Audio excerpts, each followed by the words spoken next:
اقوام متحدہ کا کہنا ہے کہ میانمار میں روہنگیا مسلمانوں کی نسل کشی کی جا رہی ہے، جبکہ بنگلہ دیش کی وزیر اعظم شیخ حسینہ نے آج کہا کہ میانمار کی حکومت سے آج اپیل کی کہ انسانیت کی خاطر ان پناہ گزینوں کو واپس جانے دیا جائے۔ گزشتہ ماہ سے تقریباً 3,70,000 روہنگیا مسلمان سرحد پار کر کے بنگلہ دیش پہنچے ہیں۔ روہنگیا مسلمان پناہ گزینوں کے احوال بتانے کے لیے ہمارے ساتھ موجود ہیں JUIF کے سینیٹر طلحہ محمود۔ بہت بہت شکریہ آپ کا طلحہ صاحب وقت دینے کا۔ آپ حال ہی میں سرحد پر گئے میانمار اور بنگلہ دیش کی، تو وہاں کیا حالات ہیں؟ جی اعوذ باللہ من الشیطان الرجیم، بسم اللہ الرحمن الرحیم۔ وہاں کے حالات بہت خراب، جو میں نے وہاں پر دیکھا، میں نے اپنی زندگی کے اندر اتنی بری حالت میں نے کہیں نہیں دیکھی۔ میں سیریا بھی گیا ہوں، میں اور بھی مختلف کیمپوں میں جانے کا میرا اتفاق ہوا ہے، لیکن میں نے اتنی انسانیت کی تذلیل جو میں نے وہاں پر دیکھی ہے وہ میں نے اپنی لائف میں نہیں دیکھی۔ یہ تو اس کا ہے نٹ شل۔ باقی رہ گیا وہاں پر کمی کیا ہے؟ کیا ان کو طبی امداد فراہم نہیں کی جا رہی؟ کھانا پینا، شیلٹر؟ نہیں، وہاں پر اس طرح ہے کہ وہاں پہ بارش ہو رہی تھی اور خواتین اور دودھ پیتے شیرخوار بچے، جن کے جسموں پہ کپڑے بھی کسی کے تھے کسی کے نہیں تھے، اور وہ بس ایسے ہی آسمان کے نیچے لیٹے ہوئے تھے، اور یہ تعداد جو ہے یہ کچھ سینکڑوں میں نہیں ہزاروں میں تھی جو میں نے دیکھی۔ اور وہاں پہ قافلے جو ہیں وہ آ رہے تھے، اور اس میں پرابلم یہ ہے کہ یہ بھی نہیں ہے کہ وہاں پر کنٹینیوسلی بارڈر کراسنگ ہو رہی ہے، وہ بارڈر کے اوپر وہ کوشش ہوتی ہے کہ بارڈر کراس نہ کریں۔ یہ کاکسس بازار کا علاقہ ہے؟ جی، یہ کاکسس بازار ڈسٹرکٹ ہے، لیکن علاقہ جو ہے وہ ٹیک آف ہے، ٹیک ناف جو ہے وہ دریا ہے، جس دریا کے لیفٹ اور رائٹ جو ہے وہ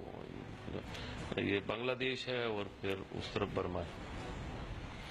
باقی وہاں پر میڈیسنز کا پرابلم ہے، وہاں پر صاف پانی نہیں ہے، اس کے بعد اتنے لوگ آ جائیں ان کی بھی ایک انسانی ضروریات ہیں، اس کا کوئی انتظام نہیں ہے۔ پھر اگر آپ بات کرتے ہیں،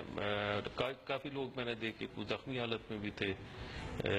اور بیماریاں ہیں وہاں پر۔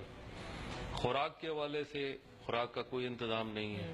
پھر وہاں پر جو NGOز یا اس طرح کے ادارے ہیں وہ مجھے کوئی خاص وہاں پر کوئی نظر نہیں آئے۔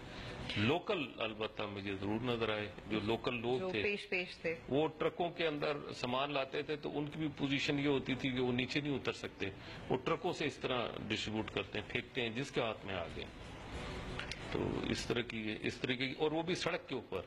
مطلب اگر آپ اندر کی طرف جائیں تو اندر بے شمار وہاں پر جو ہے وہ ٹینٹ لگانے کی کوشش کر رہے ہیں، کہیں سے کسی کے پاس کچھ ہے تو وہ خرید کے لاتا ہے، باقی بے شمار لوگ ہیں جن کے پاس کچھ بھی نہیں ہے، وہ فارغ بیٹھے۔ جو لوگ مدد کرنا چاہیں، کیونکہ ظاہر ہے ترکی پاکستان نے بھی کہا ہے کہ مدد کریں گے، اس میں انڈونیشیا، ملیشیا اور مزید جو مسلمان ممالک ہیں ان کا بھی کہنا ہے کہ مدد فراہم کریں گے، لیکن اگر جیسے انفرادی طور پر کوئی مدد کرنا چاہے تو کیا کر سکتے ہیں؟ اس کے لیے بڑا امپورٹنٹ ہے کہ یہاں پہ اب برما کے نام پر کاروبار شروع ہو چکا ہے، اور وہ کاروبار یہ ہے کہ پیسے لے رہے ہیں لیکن وہاں تک نہیں پہنچ رہے۔ اس کا طریقہ کار جو ہے اس میں اگر آپ اس وقت ٹرکی کو اجازت ملی ہے، لیکن ٹرکی میں یاد رہے کہ صرف 2 آرگنائزیشن ہیں جن کو اجازت ملی ہے، اور وہ آرگنائزیشن گورنمنٹ اونڈ آرگنائزیشن ہے، ایک ٹکا ہے اور ایک ریڈ کریسنٹ ہے۔ اس کے علاوہ کسی کو کوئی پرمیشن نہیں ہے۔ ہاں، اگر کوئی پرائیویٹ NGO کام کرتی ہے ٹرکی کی تو وہ بھی انہی کے ساتھ مل کے کام کر سکتی ہے، جو مجھے ٹرکش گورنمنٹ نے اور بنگلہ دیشیوں نے بتایا۔ اس کے علاوہ جو پاکستان کے حوالے سے وہاں پہ بنگلہ دیش گورنمنٹ کی جو پالیسی ہے وہ بہت سخت پالیسی ہے، وہ اس کو انٹرٹین نہیں کرتے ہیں۔ وہاں پر اگر آپ ایز این فورن وہاں پہ آپ اگر کوئی مدد امداد کرنا چاہتے ہیں اس کو ڈسکریج کیا جاتا ہے، اس کو الاؤ کرنے کے لیے پرمیشن لینی ہے، لہذا وہاں پر لوکل لوگوں کے ساتھ مل کے کام ہو سکتا ہے۔ اور ابھی جب میں آ رہا تھا تو مجھے پتا چلا کہ ابھی گورنمنٹ نے یہ بھی کنڈیشن لگا دی ہے کہ جس سے بھی کام کرنا ہے وہ تھرو وہاں کا جو ڈپٹی کمشنر ہے اس کے تھرو وہاں پر کام کرے۔ اور پاکستان سے میں سمجھتا ہوں کہ اس کے لیے پاکستانی ہائی کمیشن میں میری ملاقات ہوئی ہے ہمارے جو ہائی کمشنر ہیں ان کے ساتھ، لیکن اور انہوں نے مجھے بتایا کہ انہوں نے پاکستان نے ایک آفر کی ہے بنگلہ دیش کو کہ ہم C-130 آپ کو ایک فل کر کے بھیجنا چاہتے ہیں، لیکن اس کی ابھی تک انہوں نے کوئی جواب نہیں دیا ہے۔ اور ٹرکش جو میری وہاں پہ ملاقات ہوئی ہے، جیسے ٹکا کے وہاں پر جو ترک ہیں احمد رفیق صاحب، ان سے بھی میری ملاقات ہوئی ہے۔ ابراہیم آلتون جو کہ ریڈ کرسنٹ کا انچارج ہے، اس سے بھی میری اس سلسلے میں بات ہوئی ہے۔ تو انہوں نے یہ بتایا کہ ہم ان کو بہت کچھ دینا چاہتے ہیں۔ پہلے ان کو جو کھیپ کی اجازت دی ہے ٹرکی کو، اسے 1000 ٹن کی دی ہے، اور ابھی جیسے میں آ رہا تھا وہاں سے ایک علاقے سے میں نے دوسرے علاقے کی طرف میں جا رہا تھا، تو مجھے پھر ٹکا والوں نے بتایا کہ ان کو تھوڑی شاید کچھ کوانٹٹی اور الاؤ کی ہے کہ ہاں اتنا آپ مزید دے سکتے ہیں۔ یہ ایک عجیب سی بات ہے کہ کوانٹٹی باقاعدہ ایلوکیٹ کی جا رہی ہے کہ آپ اتنی آپ کو ایک سینس ہے کہ بنگلہ دیش نہیں چاہتا کہ یہ پناہ گزین زیادہ دیر رکے، واپس جائیں، کیونکہ آج شیخ حسینہ کا بھی وزیر اعظم شیخ حسینہ کا بھی یہی بیان، اپیل کی گئی ہے کہ ان کو واپس بھیجا جائے۔ جی، یہاں پر جو ان کی جو پالیسی ہے وہ پالیسی ہے کہ یہ جہاں پر نہ آئے اور ان کو واپس دھکیل دیا جائے،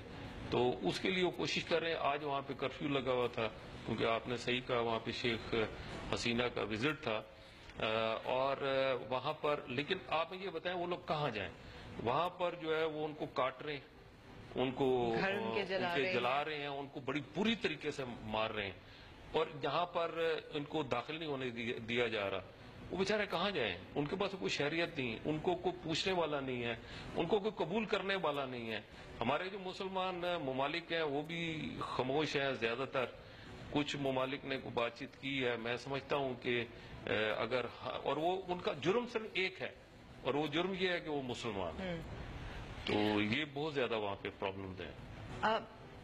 چین جو ہمارا دوست بھی ہے، چین نے حمایت کی ہے میانمار کی حکومت کی،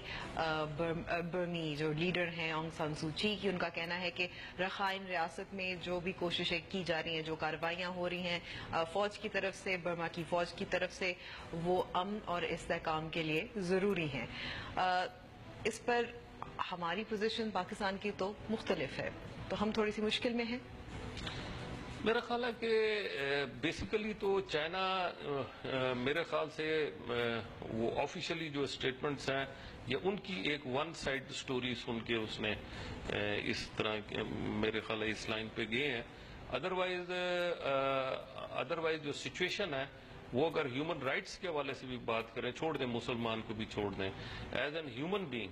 جو ظلم وہاں پہ ہو رہا ہے، یہ پاکستان دنیا کی تاریخ میں میرے خیال ہے ہلاکو خان کے بعد شاید یہ اب ایک سٹارٹ ہوا ہے، جس میں جتنی مار داڑ اور جس بے دردی کے ساتھ قتل کیے گئے ہیں، اور اس کے بعد ان کو وہاں پر کچھ نہیں مل رہا ہے۔ وہاں پر اتنی گندگی ہے اور اتنا کیچڑ، اتنا پرابلم ہے کہ میں آپ کو بیان سے باہر ہے جو حالات میں نے وہاں پر دیکھے ہیں، اور اس وقت میں سمجھتا ہوں کہ تو اب آپ نیکسٹ کوئی اگلا دورہ آپ کا؟ جی میں نے اس حوالے سے اس وقت فوری طور پہ میں وہاں پہ 10,000 خاندان، جیسے کہ ایوریج 6-7 لوگ ہوتے ہیں، ان کے راشن فوڈ آئٹمز کا میں نے ارینجمنٹ کیا ہے۔ اس کے علاوہ میں وہاں پر جو ہے جو سب سے امپورٹنٹ مسئلہ ہے وہ ان کو ایک چاہیے چھتری کے وہاں پہ، کیونکہ وقفے سے بارش بھی ہو رہی ہے، تو اس کے لیے وہاں پر ہم ارینجمنٹ کر رہے ہیں کہ ان کو وہ مل جائے، ٹینٹ کا کپڑا وہ ہوتا ہے، اور وہ خود بڑے ٹرینڈ ہیں، وہ بیمبو کاٹ کے بنا لیتے ہیں، تو بنا ٹینٹ تو وہ لگانا ان کے لیے مشکل ہوگا، وہ ہم ان کو پرووائڈ کرنے کی کوشش کر رہے ہیں۔ اس کے ساتھ ساتھ ایک پرابلم یہ ہے کہ وہاں سے بنگلہ دیش کے ادھر سے جو لوگ آ رہے ہیں ان کے پاس پیسے نہیں ہیں، اور وہاں پر وہ فیئر بہت زیادہ مانگتے ہیں، وہ بھی ان لوگوں کے لیے مسئلہ ہے۔ بہرحال اس وقت جو سب سے امپورٹنٹ ہے وہ جو فوری ریلیف دینے والا ہے وہ یہ کہ وہ جو وہاں سے آ رہے ہیں وہ صرف کپڑوں کے اندر ہے، نہ ان کے پاس کھانا ہے، نہ ان کے پاس پانی ہے، نہ ان کی بنیادی ضروریات جو دو چیزیں، شیلٹر اینڈ فوڈ۔ بہت بہت شکریہ سینیٹر طلحہ محمود، ہمیں وقت اور ظاہر ہے آپ کا نیک کام ہے، اور اس میں مزید ایک چیز میں ضرور ایڈ کروں گا جو آپ نے سوال کیا تھا کہ وہ کیسے، اس میں نے دیکھا جہاں پہ لاہور میں بس وقت تھوڑا ہے، لاہور کے اندر ایک جو وہاں کے کمشنر ہیں وہ اس کے لیے جمع کر رہے ہیں، اور ان کی رقم میں نے سنا وہاں پہ پہنچ رہی ہے۔ ٹھیک ہے، بہت بہت شکریہ۔